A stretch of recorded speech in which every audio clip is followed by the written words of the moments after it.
So this is the best CMS panel discussion. I'm your moderator. Let me turn on my moderator tool here. All right, so I'm the moderator, Mike Miles. Been a developer for a long time, various languages and frameworks, and I'm the web director, the director of web development at MIT Sloan. But I'm the least important and interesting person, so I'll let each of our panelists introduce themselves. First, we have John Picozzi. I'm not going to read the slides behind me. I'm John Picozzi, Solutions Architect at EPAM, avid Drupal community member, organizer of the New England Drupal Camp, organizer of the Drupal Providence Meetup, and every so often I get together with some friends and I do a Drupal podcast called Talking Drupal. And next, Spencer. Hey everyone, I'm Spencer Sherman, partner of Facta Studio. We build websites with code and craft. We focus on WordPress. We've built websites for Eastern Airlines, MIT. We've done work for TD Bank. Really excited to be here. Thanks everyone for coming. And finally, we have, where do you want to go? Al. Hey, my name is Alfred Philly. I haven't touched Drupal in 12 years, and I'm okay. Everything's fine. And WordPress I wouldn't touch if you paid me. Sorry. There you go. We're starting good here. I work with customers who have WordPress, and no more customers have Drupal. So I've seen it, been around these things, and I just want to be here to just, not play, not to put anything down, but just hopefully come at it from a different angle. Great. And you're in between the WordPress I know, and Drupal. Is that perfect? That's Yeah. great. It's like PHP most of the But time. as a spoiler for everybody here, and as for the panelists, so we're all on the same page, it depends. The best CMS depends. There's no one end-all, be-all CMS. I'm sure you'll hear that from the panelists, but I think we all know that's the answer. So we're going to talk about and ask questions on what those dependencies are to make something the best CMS for a project, for an industry, for a team. And hopefully your insights, panelists, can help answer those questions and give our audience the tools they need to answer those questions for themselves. But before we do that, or just kick it off, I have a slide here that the panelists know nothing about that we're going to start with. And so I wanted to start with this way, is that earlier this month, at the beginning of March, Forbes released their list of the top 7 CMS platforms for 2023, which are Wix, WordPress.com, which is like the hosted version of WordPress, Drupal, Shopify, Joomla, Typo3, and then WordPress.org, which is your own self-hosted WordPress. So for you panelists, my first question is, what's your initial thoughts of this top list? What strikes you as interesting being on here, or what piques your interest about it? Spencer. I think, WordPress 3.9, that's pretty funny. How many people here have had a bad experience using WordPress? So I think that, one of the tricky things about WordPress is it's so ubiquitous. It's like 60% market share, 40% of the internet itself. So it's definitely a wide range in quality that you might experience when you're using it.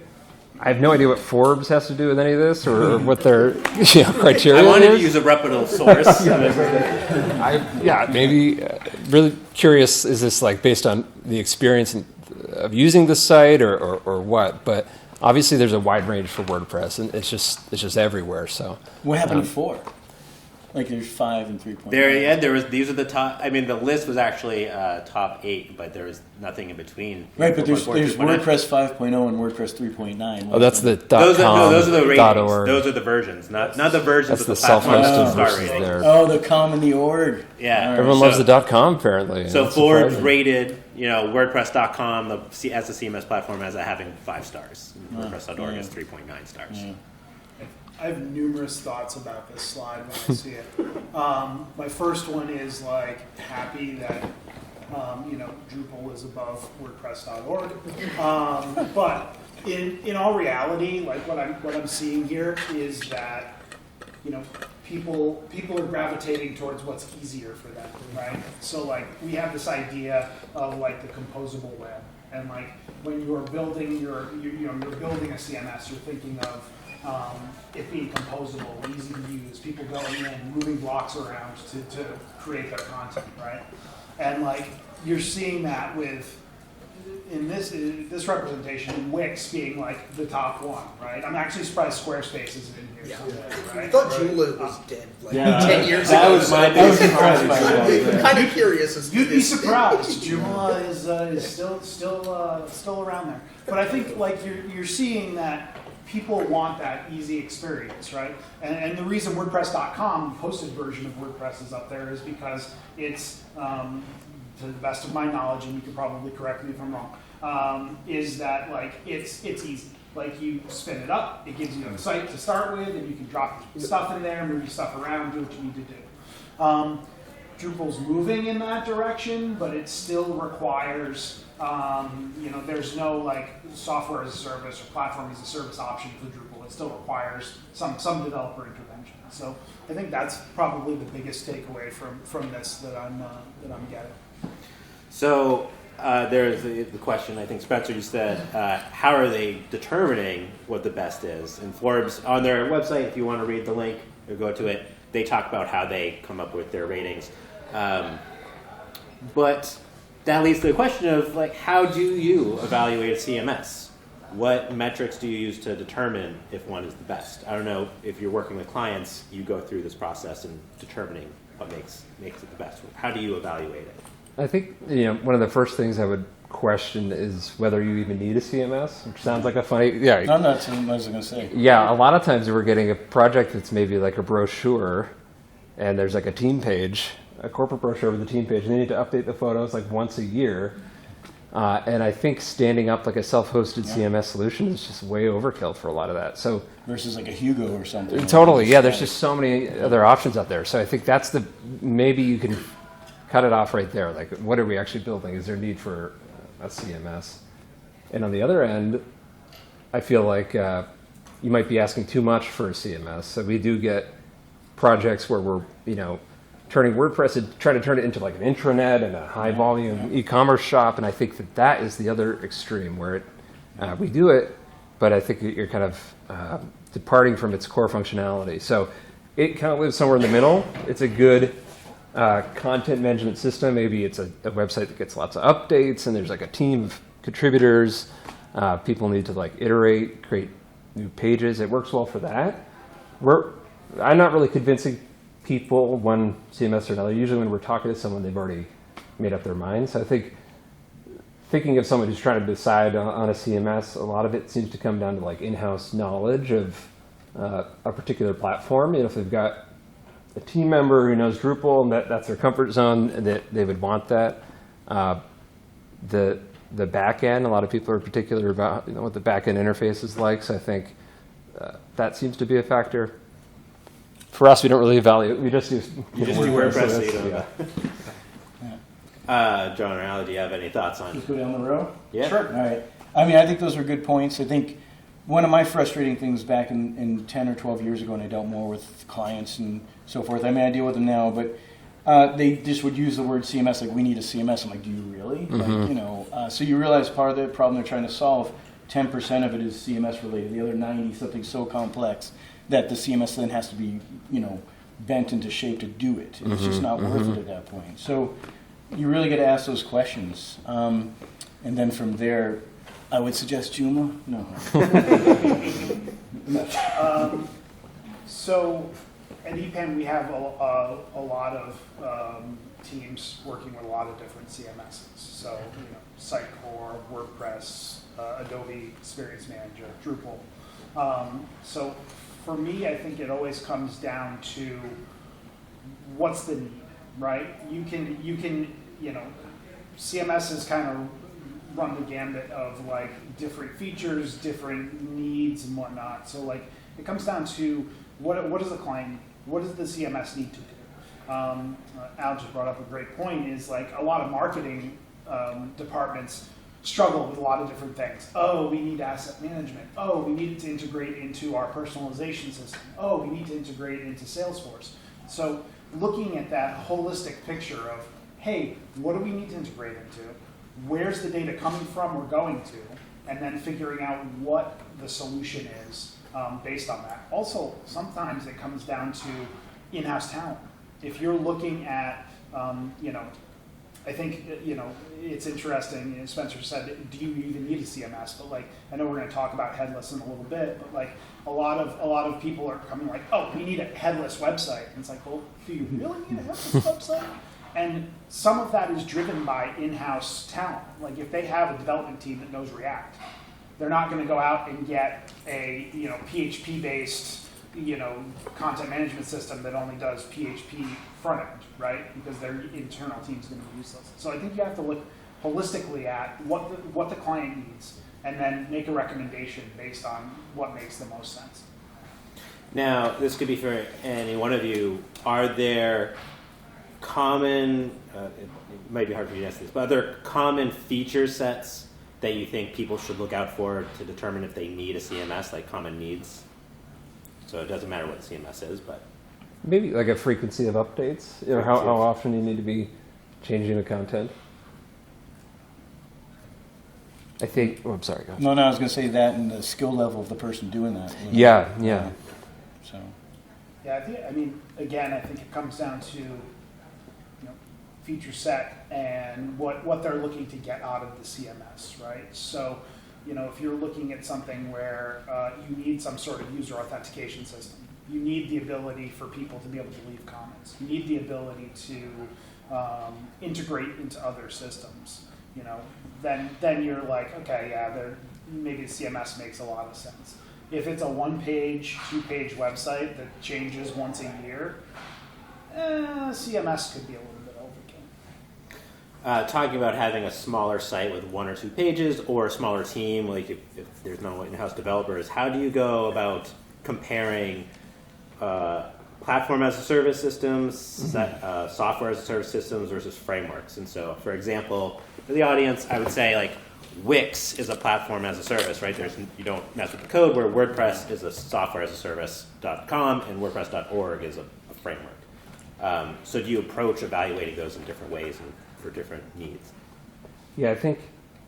Wix and Squarespace, they're awesome for what they do. You kind of have to color within the lines. So you've got a template, you got to work within it.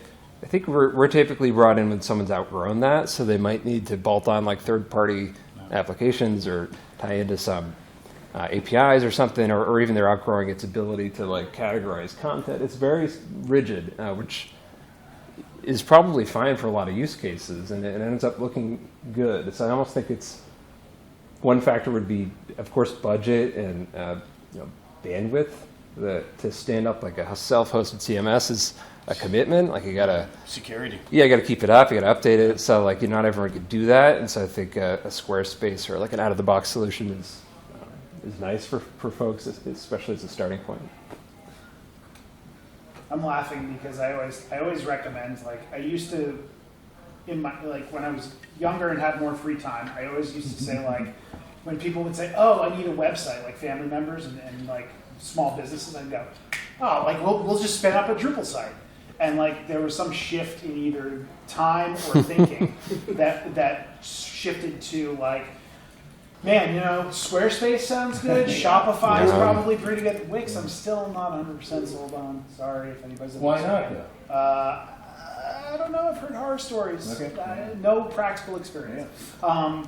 So like, I've shifted to like, hey, listen, if you're a smaller business and like there's, budget is a huge piece of it, like those services are good. I think where you end up running into problems is if you need to do something that needs to be highly flexible or highly customizable, right?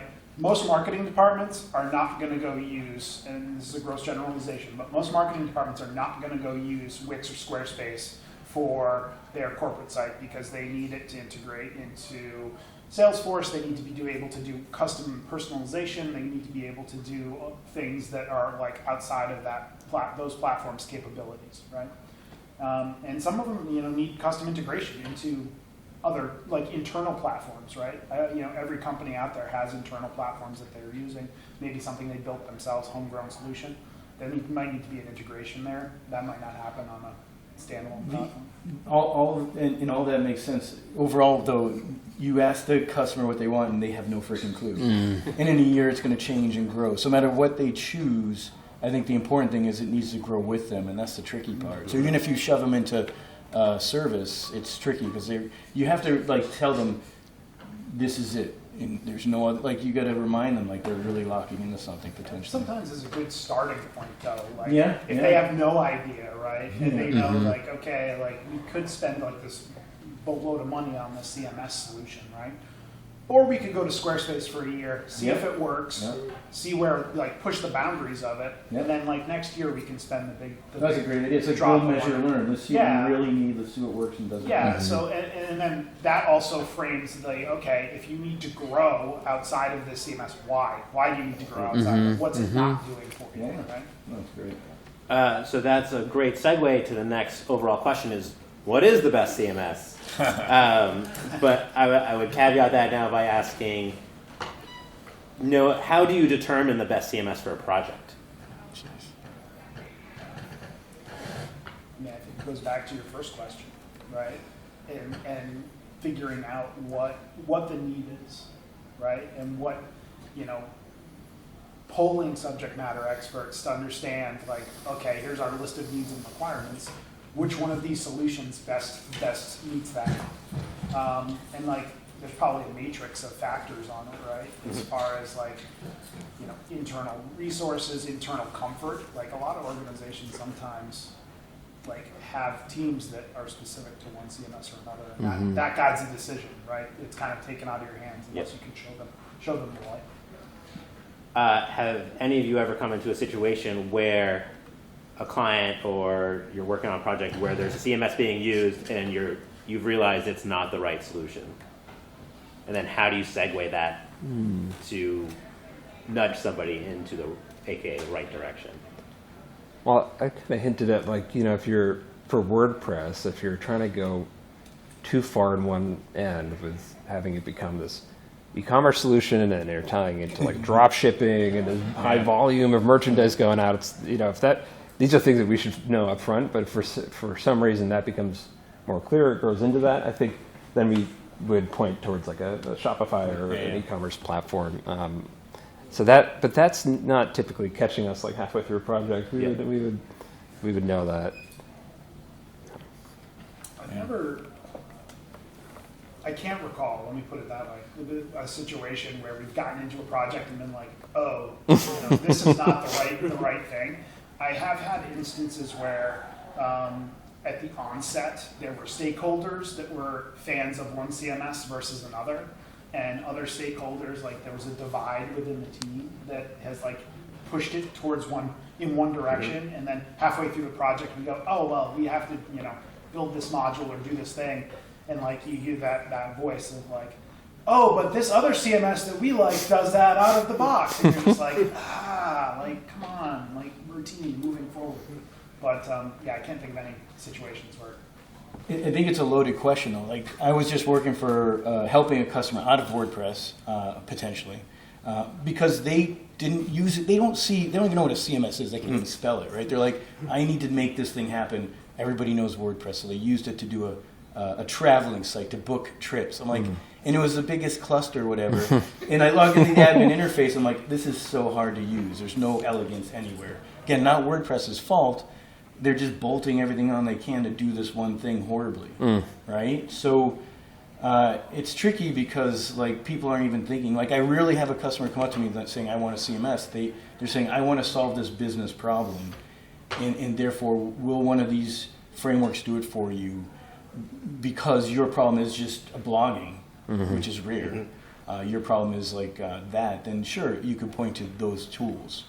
But once they're out of that zone, it's hard to see, like, those tools really, because they're CMSs, they're content management systems. They're not frameworks. Drupal straddles the line being a framework to do all this stuff on. Like, one customer wants me to take over their WordPress module, or whatever they call them. It was like and I'm like, I looked at it, I'm like, there's more code here than WordPress. A plugin? Yeah, like a plugin. Yeah, like, why did you use this is like its own app, and it's like they don't even know what they're getting into at that point. It's just funny. That might bring up a good point. WordPress the last statistic I read, still powers like 42% of the internet. Yeah. So how big of a role does popularity, number of installs play with making a decision of what tool to use as your CMS? None. I mean, I think you shouldn't be buying a website with a CMS that you've never heard of, that only the developer it works on, and then you're stuck. But it's a bell curve. I think as long as there's some developer support and community around the CMS, I think that is popular enough, and that should be clear. You want security updates, accessibility updates, things like that. It doesn't have to be WordPress, which is so ubiquitous. It could be anything that has deep community support. Yeah. But at what point are we? Again, like at what point does the customer come to you and even say, "I need a CMS"? I've never had a customer ask me that. They're like, "I need to solve this problem," and it happens to be Drupal or WordPress might fit that pattern or something else.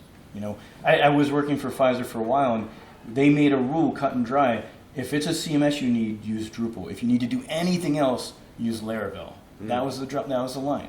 You want to build an API, Laravel. You want to build a good front end with JavaScript, Laravel. You want a CMS someplace you can go add content that gets, it's marketing stuff, use Drupal. So they looked at it that way, but smaller shops and companies that come to me, they're not asking for CMSs. They have a clear business solution that needs to be solved. So. That's great that you're able to think through it from that perspective of the business needs. Because there's probably experiences where, like John said, their stakeholders are like, we have to use this one or this tool, and that's because what they know. Yeah.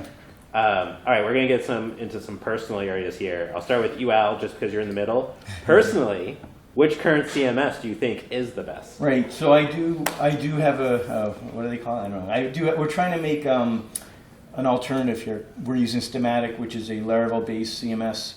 It's flat file if you want, so it can actually scale really well and things like that. And it has a wonderful UI. But again, back to some other points earlier, like I used to do Drupal sites, and we had Vue, and Vue was amazing. You could drag and drop. The customers didn't want any of it.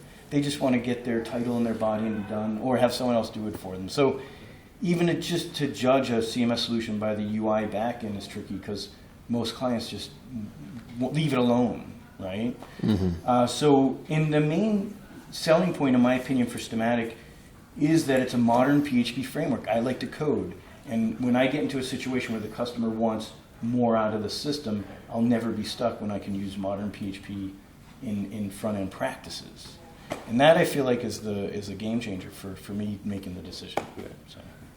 Spencer, I'm gonna take a guess of which you're gonna say is your favorite current CMS. Drupal. I mean, Drupal's the Joomla. No, I mean, Bringing people into the community, one person. we're obviously biased towards WordPress. I think we're getting more and more into this Gutenberg block editor with WordPress. We've got like a back end that you can really style, and there's a lot of parity with the back end and the front end, which really speaks to clients wanting to edit the site in sort of a Squarespace-like way, or like a Wix or even WordPress.com, which I'm actually not too familiar with. Like I don't really use it, but I know that it's very intuitive for someone who's wanting to spin up pages. So we're all in on WordPress, but we're definitely biased, but also we're interested in headless setups and minimizing the CMS need if it's not there. So there's a lot of other stuff out there.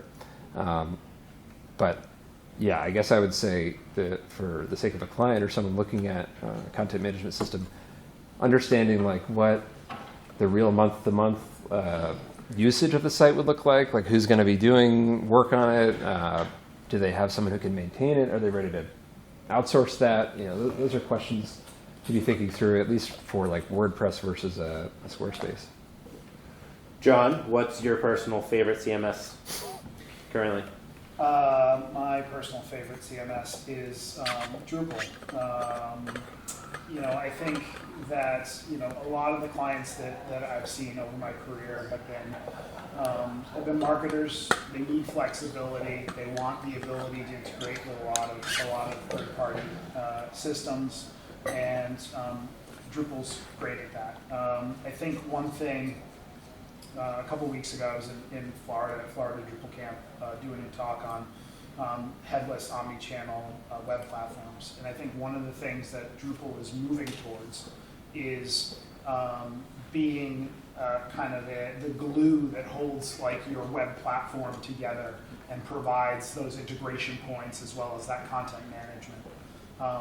My current project right now, I'm building a web platform that is using Layout Builder in Drupal so that people can pull blocks in and use the layout tools in Drupal, pushing that out to a headless front end. We're seeing a lot more. We're seeing a lot more of that on the web these days, where everybody wants to have a headless front end. So that's all being powered through Drupal. So I think there's, going back to the previous question of like how you're choosing the CMS, like there's a lot of options out there. But I think like when you're looking for flexibility, high integrations, and future-proofing, like Drupal kind of checks all those boxes. Talking about the future, John, you're great at segues, is... You just set me up. There we go. What do you guys think will be the next big thing in the CMS space? Or what growing needs will a CMS have to start to address?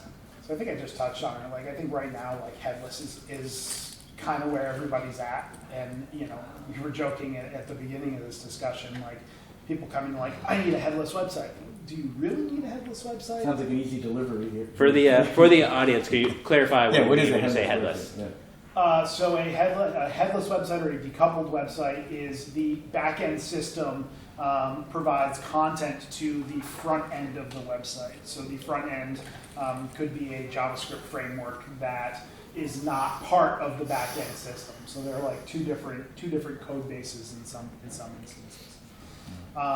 So I think that is like where we are right now, or where we're getting to right now. Well, I think we're already there, but there are a lot of CMS solutions out there that power kind of headless or decoupled front ends. Drupal is one. We were just talking WordPress. You can do that with WordPress.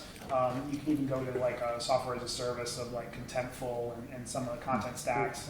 All of these services kind of have APIs where you can get your data out to a front end.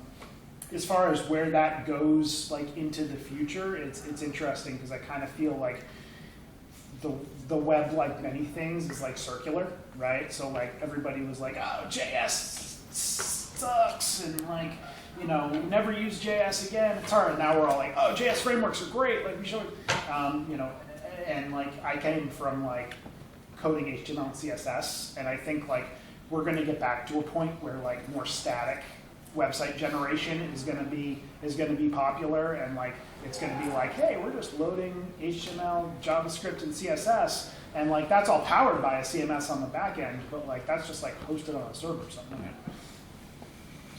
How about you, Al? What developing needs? I was waiting to see if it came up. The irony of this is I think there's going to be no users or less users. A lot of newspaper or news places are just replacing this with OpenAI or ChatGPT, where you're going to be having a lot of content be made by systems. So in some ways, it's a different way to look at the source of the content. Yeah. So, and then we have to ask, what will ChatGPT ask us for CMS? And it'll probably be WordPress.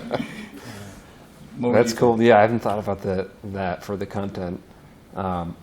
So yeah, headless. We just did a project with Gatsby front end, React front end, which is the static site generator. This concept of Jamstack, where you've got the JavaScript API markup, and you're kind of avoiding a SQL database. You're avoiding a lot of these traditional things that could maybe slow a site down. That could be security vulnerability, and so I think we're just scratching the surface. I cannot say that I'm an expert on that, but it's something that is obviously out there and it seems to be in demand. But it works with WordPress, though? Works with WordPress. Oh, it does work. We used Netlify as the backend, which is all markup. There's no database. It essentially rewrites the site every time you change one letter. The whole site's rewritten. So it's kind of a whole different way of thinking about stuff. But as we were doing it, and as we were seeing how fast everything is, and how sort of secure, unbreakable. So it's sort of secure. Nobody can, even the client can't break it. There's a lot of cool things about this setup. We're thinking that's got to be. It's already happening, but it's definitely future too. Also, going back to something Al said is like content proliferation, right? Like your content can live, like we're ingesting content in so many different ways these days that it's not just like on a website, right? We're getting push notifications, we're seeing things on our screens in our cars, we're seeing, seeing things in, AR, VR goggles. Like, I think that's another aspect of where like the traditional CMS is going. And like, hey, this content isn't just web content, right? It's going out to reader boards, it's going out to different devices. And I think that's another aspect of the future here is like, not how we're using content today, but like how we're gonna use content tomorrow and like next year. It's got to look good on the fridge for the little fridge display. It's you got to have it's everywhere. What about your current favorite CMSs? What are you excited for that's coming down the line for them?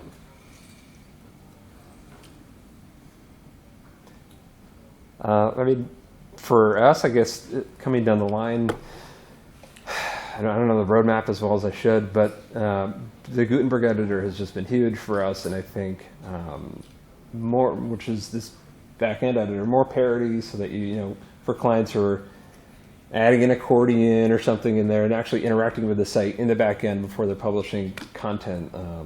That's pretty exciting. I don't have a good answer. All right.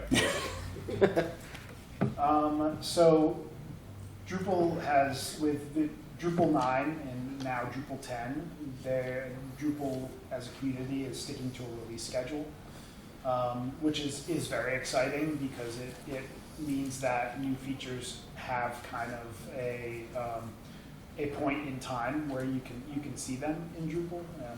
And this is like a totally nerdy answer, I guess, but that's exciting because like it gives you that kind of roadmap of how this platform is going to grow and how like it's going to change over time. And I think that allows people to kind of get excited about using it and being able to say like, oh, in 10.1, I'm going to have this feature available to me that I didn't before. So I think that that ease of use and that roadmap is really it's going to be exciting for me at least. Question for John. Question for both of you. Okay, so Drupal 7 to 8, was Yeah. that where you had to export content and rebuild the site, or is that not a problem anymore? Was that an issue back then? Okay, this is a great question. This was So- my question. We talked to so many people about that. So Drupal 7 to 8 was like a rebuild. Drupal 8 to 9, there was an upgrade path. But now in Drupal, because of this this release schedule and the way that they're building out releases, you now have the ability actually to not have to worry about moving your content to a new system. You can upgrade from one system to the other. So like my personal website, I could take it from 9 to 10, get all of the new features in 10 and still have all my content in one place. So it's not a complete rebuild, which is definitely changing the thinking. Josh Kroning from Pantheon actually just released a blog post a couple of weeks ago about kind of how we frame the kind of like life cycle of a website and the upgrade cycle, because everybody, we all have probably heard of the like 2 to 3 year redesign thing, right? Well, now, and specifically with Drupal, you don't necessarily have to worry about a rebuild. You can worry about, upgrading to the newest platform, and then looking at, again, headless front ends, you can look at kind of like repainting your components for your website as opposed to like dumping a bunch of money into a full rebuild of your site. How's WordPress in this world? Is the upgrades painful? Seamless. Yeah, no, I think that's never an issue. So that we actually talked with a lot of clients who were leaving Drupal because they were on 7. Right, I've heard and they were about like, that. what do we Yeah. do? And I was like, what do you mean you can't just update it? And like, you got to rebuild it, which was crazy. So they came to WordPress, and I think that was a big sell, which is not something I even realized, that you would have to potentially export content and rebuild the site. So, I'm going to move my chair closer to you. yeah. A follow-up question related to WordPress, Yeah. similar to what you asked Yeah, John. yeah. What about those customers or people who are on versions of WordPress before version 6 where they're still using classic blocks, I think it is, and then having to move to Gutenberg. The forced, they keep delaying that forced update. That's a really good point, though. Like, I think the classic editor before Gutenberg, I don't know what the latest is for it being deprecated because so many people are still using it, but that's the same issue, is that if you're updating these things and the vast majority of people are not able to just do the update, you're leaving behind. So that hasn't been an issue for us. I'm trying to think if we've had... Why would they be left behind because of an editor, though? That's just a JavaScript front end to a content Well, structure. I think this classic editor is what the old WordPress backend would look like, and this new Gutenberg thing that kind of had a rocky deployment. It was, when it first came out, it's now pretty stable. The old editor at some point will be phased out. Yeah. So, yeah, no, that's a good point. 6.0, is it the? I think so. Yeah. But related to that, with things changing and being phased out, and a lot of the people here, we're at Nerd Summit, so a lot of them are developer focused. Do you have any thoughts or advice for how developers and teams can be prepared for those big changes that come in their CMSs? I could say, know the code that you're working with, of course, for developers. With WordPress, you could bolt on like 100 plugins and like a pre-made theme, and it could just all fall apart like in a week. So I think any opportunity to build something from scratch, a lot of these plugins are just tying into like a little jQuery library. You can just grab that library and and then you're good, and you've plugged it into your site. So I think just knowing the code and knowing when things are down the line, when things are going to become deprecated, and planning around that, there's a big comfort in that. I think this is an interesting topic for me because I used to do long-term support, LTSs, so Laravel has like a 5-year where you don't, we'll cover you. But then someone made a product called Shift where you can hit your GitHub repo every day with a pull request. It would upgrade all your libraries and keep moving you daily forward. So instead of waiting 5 years and then like you're just stuck, the goal was to just keep updating everything every day or whatever, every week, whatever. And so you're just keeping everything on top of its most minor version, major versions when you can.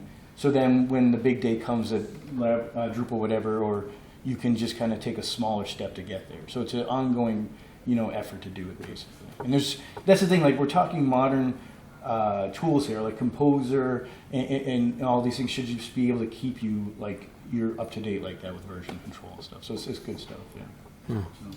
I mean, I think you gotta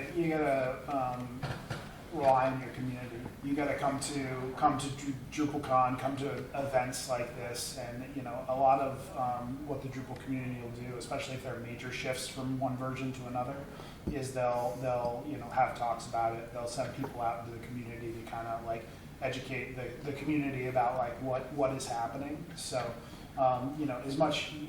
These systems can sometimes be massive, as much as like reading the code will enlighten you to what it's doing. Like I think sometimes you have to like get into your community, rely on your newsletters, and make sure you're paying attention to what's going on to make sure you're staying up to date with what's coming down the road.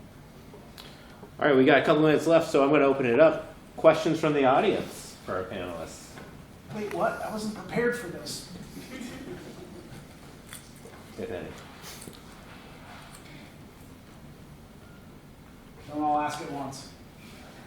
We were just so good that there's now everything's clear. In my experience, the worst content manager is the human being that's supposed to be in charge Yes, of the content. it's so true. And I'm curious if you have thoughts, recommendations, proper vocabulary to inspire the humans or how to recommend an organization to actually own the content management. We totally live in that world where it's like the content strategy and who's contributing content and what is there a schedule? Are they stepping on each other's feet?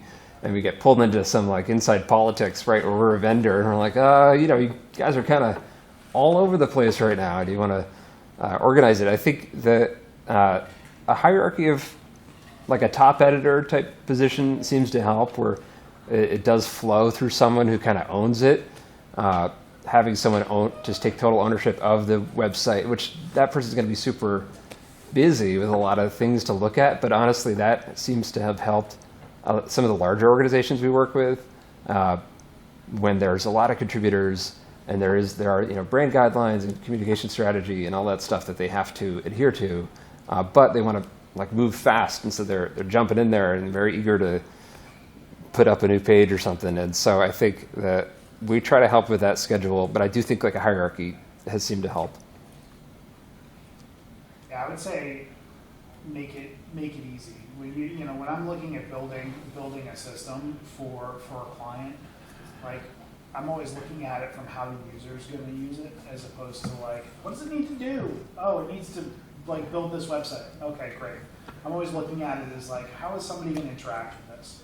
Like if I can save you a click, if I can save you 3 clicks, like by adding a checkbox or a button, like I'm going to do it, right?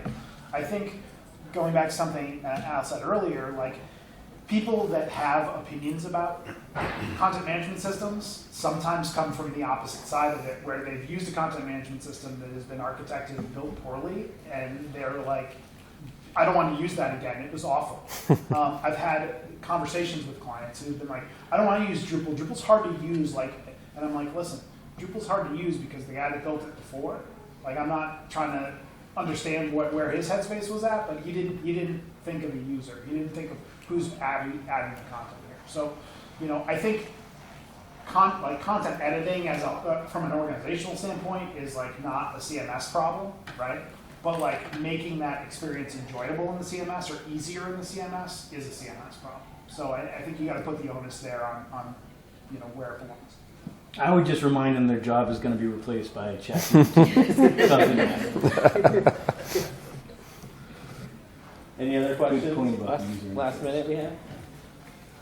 Well, we talked a lot about how it depends on what the actual problem you're trying to solve is when you recommend a CMS. So for your respective CMS, could you share a problem that a client or someone came to you with that made it a good choice to use the CMS that you're representing, and why that CMS was well suited to that problem? I'll take it from the more simple standpoint. It's clear that they don't need to be updating the content every day and every moment. It was more about getting the nice site out there, secure, fast, easy to host, but then extending it with more complex app-like, features. So that's why I would have chose something more modern, not more modern, that has more of a PHP foundation to it, more of a framework than just CMS. So yeah, that was the situation there. We're working with a nonprofit, a historical society. They are on Squarespace right now, and they have a lot of inventory to catalog, and so they really want people to be able to like explore the items that they have and like a lot of the historical things that you could see when you're there. And for Squarespace, they just kind of showed me how they cobbled it together, and it kind of worked, and it was usable, but not. They had bigger vision for how someone could engage with that. So I think for WordPress, just a lot of custom categories and querying information in such a way that the user could navigate all that. It's kind of an exciting project for that. So it's super flexible in the back end to really make it this like archive for them that they want. Yeah, so I'm infamous for telling people with enough time and enough money, we can build anything. And I think like Drupal is a good solution for instances where, like, again, it's the glue, it's the traffic cop, whatever you want to call it, where you're bringing together multiple integrations, right? Multiple systems into one place. I also think that like you kind of get the 80-20 rule of like content management systems, right? In some instance, depending on what your need is, right? You're gonna have like the content management system could do 80% of the work out of the box, right? And then like we can build the other 20% in either custom modules or pulling a module off the shelf and enhancing it to do what we need it to do.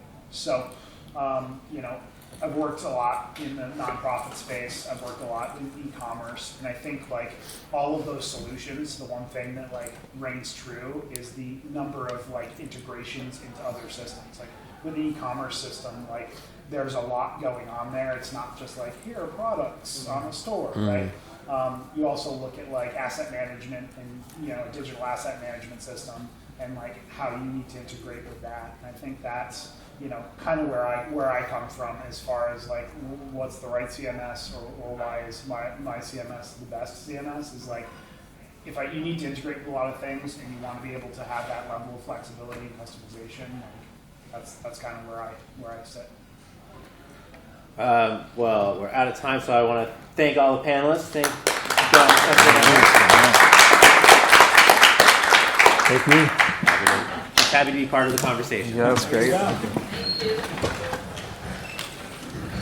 you.